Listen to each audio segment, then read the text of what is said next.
Why people respect those who respect themselves. Have you ever noticed something strange? The people who desperately try to earn everyone's approval usually receive the least respect. Meanwhile, someone who calmly says no, who walks away from bad treatment, who isn't afraid to disappoint people, somehow commands attention without asking for it. Why? Because respect isn't something people give you first. It's something they notice you already have for yourself. Today, we're uncovering the psychology behind why people respect those who respect themselves, and why the moment you stop chasing validation may be the moment everything changes. Imagine two people entering the same room. The first person apologizes before speaking. They laugh nervously after every sentence. They constantly ask if everyone is okay with them. The second person isn't louder. They're not richer. They're not necessarily more attractive. They simply carry themselves like their feelings matter.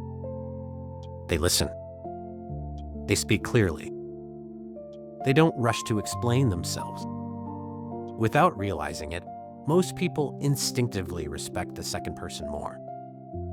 Not because they're perfect, because confidence is contagious. Psychologists often describe this as social proof.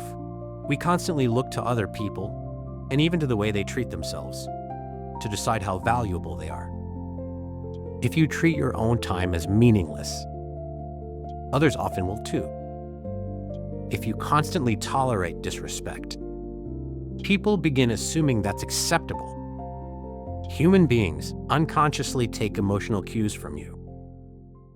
The relationship you have with yourself quietly teaches everyone else how to treat you. Many people confuse kindness with self-sacrifice.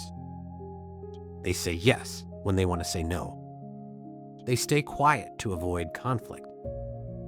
They over-explain, over-apologize, over-give.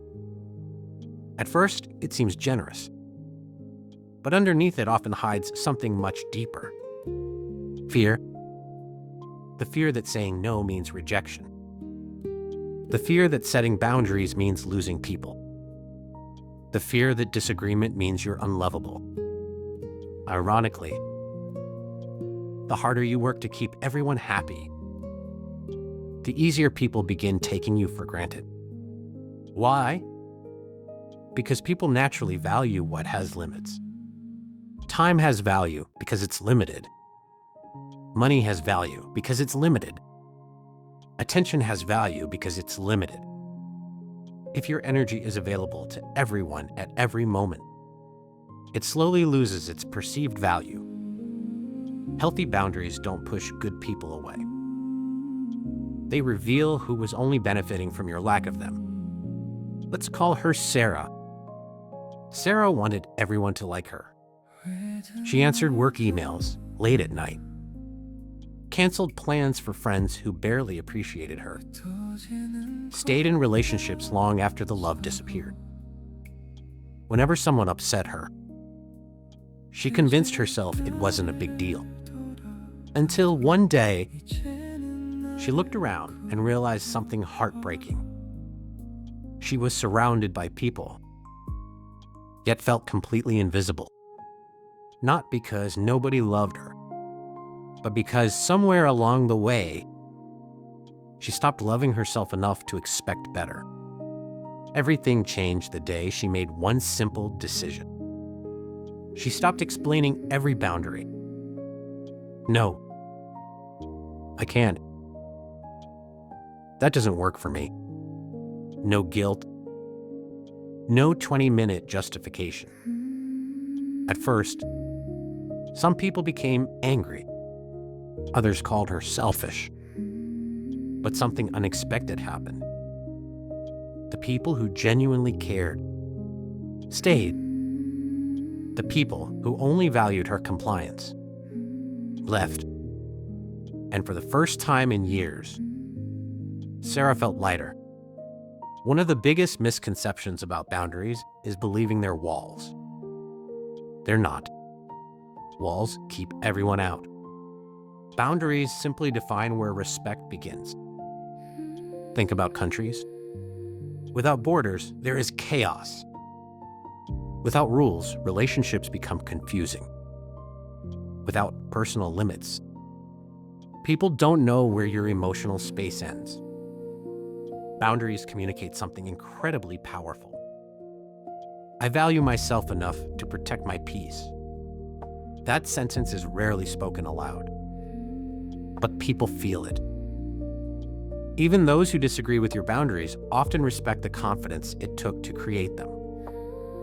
Because deep down, everyone admires courage, especially the courage they wish they had. Here's something fascinating. Research in psychology consistently shows that self-esteem influences the way we interpret social situations.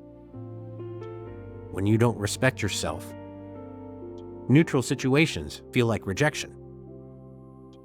Constructive criticism feels like proof you're not enough. Silence feels personal. You begin chasing reassurance because your own mind refuses to give it to you. But self-respect changes perception. Instead of asking, why didn't they choose me? You begin asking, are they right for me? Instead of, how do I make them stay? You ask, does this relationship deserve my energy? Notice the shift. Your life stops revolving around being chosen. It starts revolving around choosing wisely. That's real confidence. Not believing you're better than everyone. Believing you deserve the same respect you freely give others. Here's an uncomfortable truth. Not everyone celebrates your growth. Some people benefited from the version of you that never said no.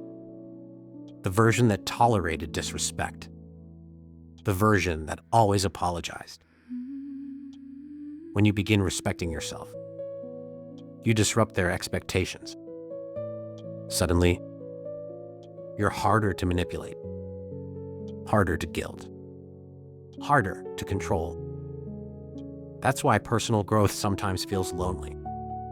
You're not losing healthy relationships.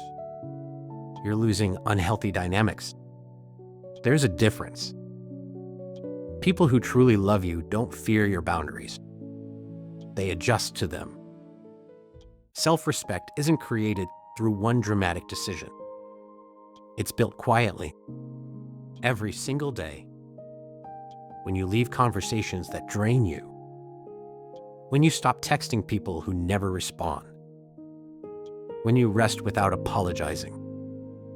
When you admit mistakes without destroying yourself. When you stop comparing your life to strangers online. Every small choice becomes another vote for the person you're becoming. Eventually, other people notice. Not because you demanded respect, but because your actions quietly declared. I know my worth, and certainty is incredibly difficult to ignore. Perhaps the greatest misunderstanding about respect is believing it's something another person gives you.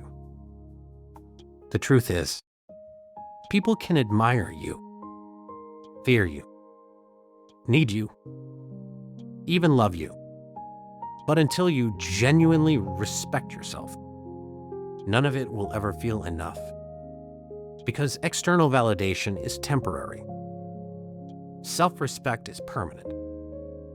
It becomes a foundation beneath every friendship, every relationship, every career, and every decision you'll ever make. The world is constantly watching how you treat yourself.